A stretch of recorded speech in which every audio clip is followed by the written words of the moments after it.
Santo António dos Olivais, uma das maiores freguesias urbanas de Coimbra, da região centro e uma das maiores do país. As origens desta freguesia remontam à época em que Portugal era ainda um território por definir e a modesta cidade de Coimbra a base da coluna vertebral do pequeno reino lusitano. Estamos no início do século XII, 1179. Dom Afonso Henriques e o filho Dom Sancho subscrevem os primeiros forais específicos do território português atribuídos a 3 centros urbanos decisivos: Santarém, Coimbra e Lisboa.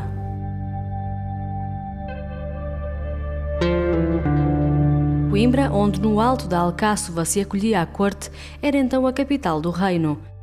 Associada ao mosteiro de Santa Cruz, era já nessa altura o centro dos estudos superiores do país. No reinado de Sancho I, Santa Cruz de Coimbra é o mosteiro eleito desta dinastia, o seu panteão. Nesta época, as cidades ou vilas desenvolviam-se essencialmente em torno dos principais pontos religiosos, em núcleos muralhados de áreas estratégicas. Junto ao rio Mondego, as hortas enchiam de verde as paisagens. As vinhas eram uma presença constante em todas as cidades e ainda os olivais, quando aí se davam bem. Podemos assim imaginar como nasceu a cidade de Coimbra e como se passou a desenvolver e ramificar a partir do seu umbigo, no Mosteiro de Santa Cruz, até ao alto da colina dos Olivais. Nesta Coimbra medieval e desde os primórdios do cristianismo na Ibéria, existiam vários vestígios de lugares sagrados dos povos pagãos. A colina dos Olivais terá sido um desses locais, onde as populações subiam para adorar os seus deuses. Com a cristianização do mundo romano, a Igreja foi instalando nesses lugares ermidas, cenóbios ou santuários do alto, aproveitando sabiamente os hábitos rituais das populações pagãs. Terá sido nesta lógica de aculturação religiosa que nasceu no Alto dos Olivais a Capelinha de Santo Antão. Não se pode dissociar a freguesia dos Olivais do seu patrono, Santo António. Chamaram-lhe Arca do Testamento. O seu talento para a oratória e a convicção do seu discurso foram responsáveis por imensas conversões ao cristianismo durante o século XIII, uma época de luta contra a heresia na Europa. Santo António, o franciscano, nasceu em Lisboa entre 1190 e 1195 e foi batizado com o nome de Fernando. O seu apelido era Bulhões. Primeiro filho de uma família aristocrata, foi aos 15 anos admitido no mosteiro de São Vicente de Fora, tomando o hábito da Ordem Regrante de Santo Agostinho. Como estudioso empenhado que era, não se sentiu satisfeito em São Vicente.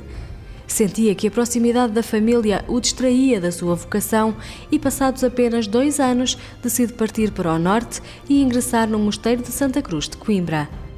Santa Cruz tinha uma riquíssima biblioteca e os mais letrados mestres. Fernando permaneceu em Santa Cruz durante 8 anos e foi onde adquiriu a maior parte da sua formação. Conta-se que não havia um livro da biblioteca do mosteiro que Fernando não tivesse lido e estudado. Em 1208, a Ordem dos Franciscanos era fundada por São Francisco de Assis, em Itália, e rapidamente se espalhara pelo mundo. Por volta de 1217 chegam a Portugal os primeiros frades franciscanos.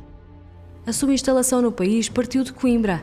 Nesta data, a mulher de Dom Afonso II, Dona Urraca, cedera a capela de Santo Antão, na colina dos Olivais, para a construção de um modesto convento que acolheria os franciscanos acabados de chegar. Estes frades dedicavam-se à oração, ao trabalho e mendigavam para sobreviver.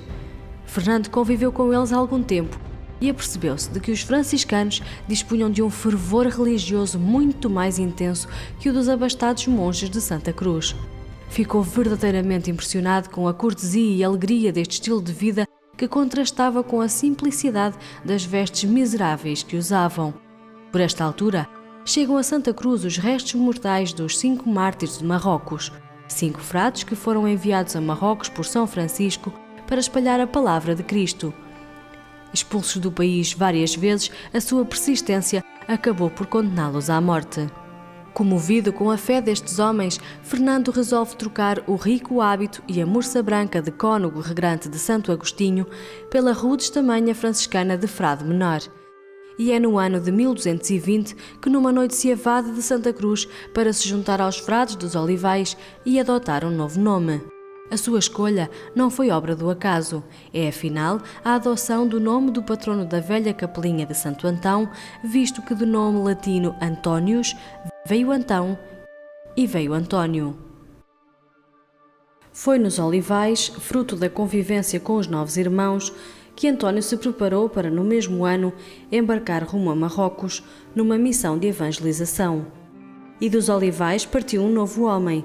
Já não era Fernando de Bulhões, o jovem burguês que vivia em Santa Cruz, mas sim o verdadeiro Santo António, despojado de toda a riqueza, incluindo do seu nome. Mas assim que chega à África, fica gravemente doente com malária e é obrigado a regressar a casa. Estranhamente, o navio onde seguia é levado pelos ventos contrários e acaba por dar à costa na Sicília e não em Portugal, como pensava ser o seu destino. Após alguns meses de convalescença, António segue para Assis com a intenção de encontrar o fundador da Ordem, São Francisco. De 1223 a 1227, António segue pelas ruas de Itália e França a pregar, ao mesmo tempo que ensina nas escolas dos conventos franciscanos. Encontrando-se a pregar numa cidade de Itália, António foi hospedado em casa de um habitante que lhe ofereceu um quarto para ele poder dedicar-se ao estudo e à oração. Enquanto o santo rezava, o dono da casa espreitou-o e viu aparecer junto a si um menino lindo e alegre. O santo contemplava incessantemente o seu rosto. O homem ficou estupefacto com aquela visão e perguntava-se de onde viera aquele menino. Aquele menino era Jesus. António proibiu-o de manifestar o que tinha visto e só depois da sua morte, a 13 de junho de 1231, o dono da casa divulgou, comovido, aquela visão.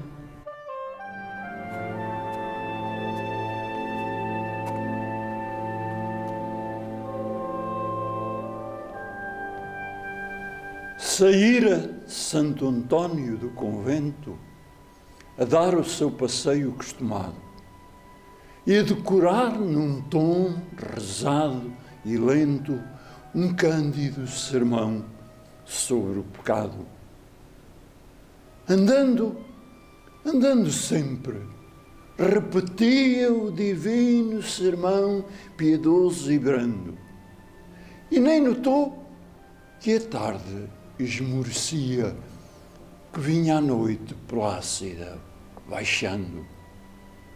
E andando, viu-se num outeiro com casas e árvores espalhadas, que ficava distante de um mosteiro uma légua das fartas, das puxadas.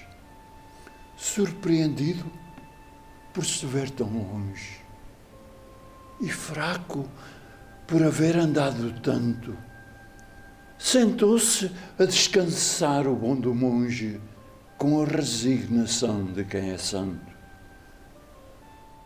Mas um claríssimo luar nasceu, e num raio dessa linda claridade, o menino Jesus baixou do céu e pôs-se a brincar com o capuz do frade. Perto, uma bica d'água murmurante juntava o seu murmúrio ao dos pinhais. Os rocinóis ouviam-se distantes e o luar mais alto iluminava mais. De braço dado para a fonte vinha um par de noivos, todo satisfeito. Ela trazia ao ombro a cantarinha e ele trazia o coração no peito. Sem suspeitarem que alguém os visse, trocaram beijos ao luar tranquilo. O menino, porém, ouviu e disse: Frei António, o que foi aquilo? O santo, erguendo a manga do burel para tapar o noivo e a namorada, mentiu numa voz doce como o mel. eu não sei que fosse. Eu cá não ouvi nada. Mas uma risada límpida, sonora, vibrou com timbres de ouro no caminho. Ouviste? Ouviste, Frei António? Ouviste agora? Ouvi, senhor. É um passarinho a cantar assim. E o pobre Santo António de Lisboa calou-se, embaraçado, mas por fim corado, como as vestes dos cardeais, achou esta saída redentora. Se o menino Jesus pergunta mais, eu queixo-me à sua mãe, Nossa Senhora, e virando-lhe a carinha contra a luz e contra aquele amor sem casamento, pegou-lhe ao colo e acrescentou: Jesus, são horas. E abalaram para o convento. A tradição popular desvirtuou a verdade sobre Santo António. Não o encara como doutor da Igreja, como apóstolo de profundos conhecimentos. O povo criou na sua imaginação um santo diferente, amigo de folguedos, prazenteiro, alegre, casamenteiro. O nosso povo presta-lhe um culto onde não se revela a falta de devoção, mas pela qual a figura não tem a representação do que na verdade ele foi. Depois da morte de Frei António e após a sua canonização, ocorrida logo no ano seguinte, o convento franciscano dos Olivais de Coimbra mudou a invocação de Santo Antão para Santo António. E assim nasceu Santo António dos Olivais, cuja povoação se foi desenvolvendo nas imediações da Colina Sagrada. É em 1854, entre 20 de janeiro e 25 de novembro, que se desenrola o processo que conduzirá à criação da freguesia de Santo António dos Olivais. À imagem do que se passava com a reorganização administrativa do território a nível dos concelhos, desde há muito que vinha amadurecendo a ideia de redimensionar as freguesias de Coimbra e seus subúrbios. Procede-se então a um estudo detalhado da realidade socio-religiosa da cidade. O decreto régio que formaliza a criação da freguesia viria a ser publicado a 25 de novembro de 1854, sendo esta, portanto, a data tomada como a do nascimento da freguesia de Santo António dos Olivais. Alvará Jerónimo da Silva Maldonado do Conselho de Sua Majestade, Comendador das Ordens de São Bento de Avis, Nossa Senhora da Conceição de Vila Viçosa e Isabela Católica de Espanha, Brigadeiro graduado do Exército e Governador Civil do Distrito de Coimbra, por Sua Majestade El Rei Regente, em nome do Rei, que Deus guarde excelência, tendo-se criado por efeito do decreto de 20 de novembro último, duas novas paróquias, a de Santo António dos Olivais e Santa Clara, em virtude das faculdades que a lei me confere, vista a disposição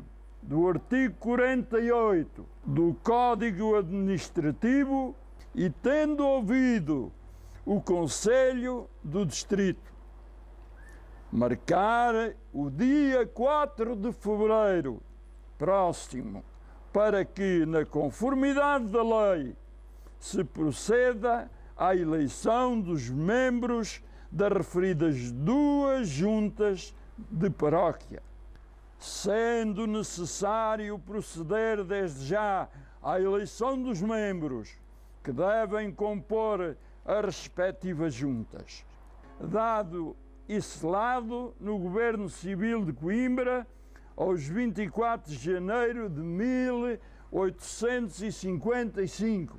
No cimo da colina, junto à capelinha de Santo Antão, erguia-se no século XIII a igreja de Santo António dos Olivais, que viria a ser reconstruída no século XVIII. A riqueza patrimonial desta freguesia é única. Outra das suas grandes marcas é o Mosteiro de Celas.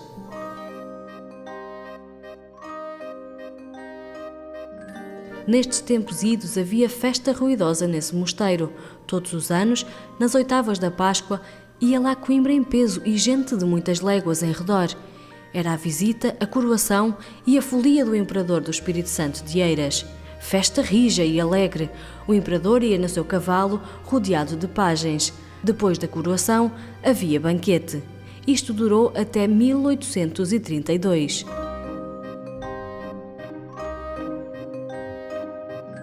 Este ritual está na origem e intimamente ligado às tradicionais festas do Espírito Santo, tornadas célebres nesta freguesia. Conta-se que por aquela altura, por volta dos anos 40, na Romaria do Espírito Santo, o povo dos arredores juntava-se em ranchos alegres a dançar e a comer apetitosos farnéis. O domingo era destinado às gentes da cidade. Pela tarde, transportadas por elétricos, enchiam a transbordar as ruas do pequeno lugar. À segunda-feira, era o povo das aldeias que passava o dia à sombra dos pinheiros em merendas e danças em que se veria muito do característico e genuinamente português. À noite, todos regressavam tocando em campainhas de barro fabricadas pelos ceramistas que iam feirar para a romaria, acompanhando as canções populares em voga. A freguesia de Santo António dos Olivais, que já nasceu crescida, compreende um significativo espaço físico de Coimbra, caracterizado por uma extensa malha urbana. No entanto, e apesar da pressão urbanística, por a sua área confrontar os limites da cidade, ainda se encontram pequenas áreas rurais com um papel relevante para algumas famílias. Ambas cresceram de forma harmoniosa, respeitando o passado, mas evoluindo com os olhos postos no futuro. Por isso, viver na freguesia dos Olivais é hoje muito diferente. É uma zona muito aprazível. Nela estão concentrados alguns dos mais importantes serviços da cidade: hospitais e diversas unidades de saúde, escolas públicas e privadas, técnicas e superiores, institutos de investigação, clínicas, laboratórios, bancos, escritórios de advocacia, de arquitetura, consultórios médicos das mais variadas especialidades, agências imobiliárias, dos correios ou dos seguros, grandes superfícies comerciais,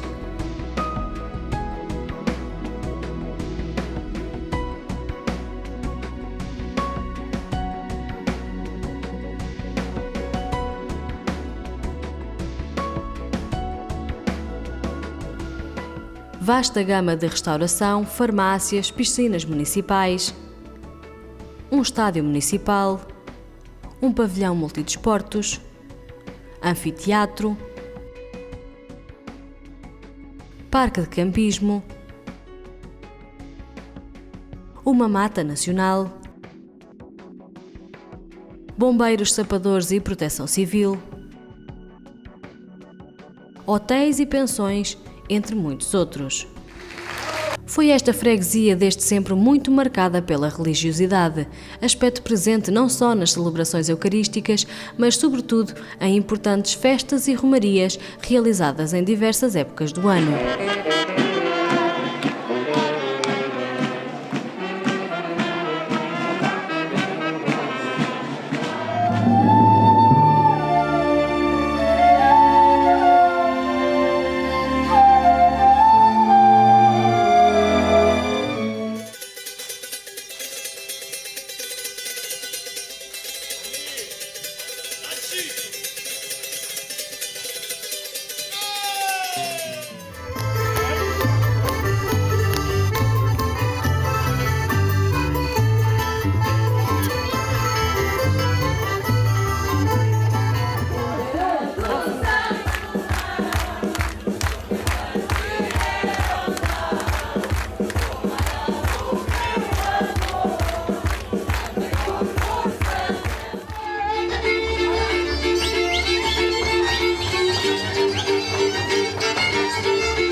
Outro dos grandes marcos desta freguesia são as atividades direcionadas aos séniores.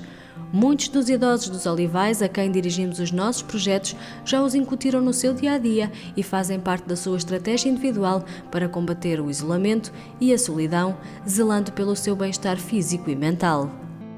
Para além das atividades físicas, também os ensaios do coro misto da freguesia servem de estratégia para alargar a sua rede de amizades. Este grupo, que teve início em 2009, orgulha-se de já ser convidado para diversos eventos na freguesia e não só. Já Fernando Pessoa dizia: toda a poesia, e a canção é uma poesia ajudada, reflete o que a alma não tem. Por isso, a canção dos povos tristes é alegre e a canção dos povos alegres é triste. Em Santo António dos Olivais teimamos em manter vivas as tradições. Cantar Coimbra continua a ser um marco do passado, do presente e do futuro.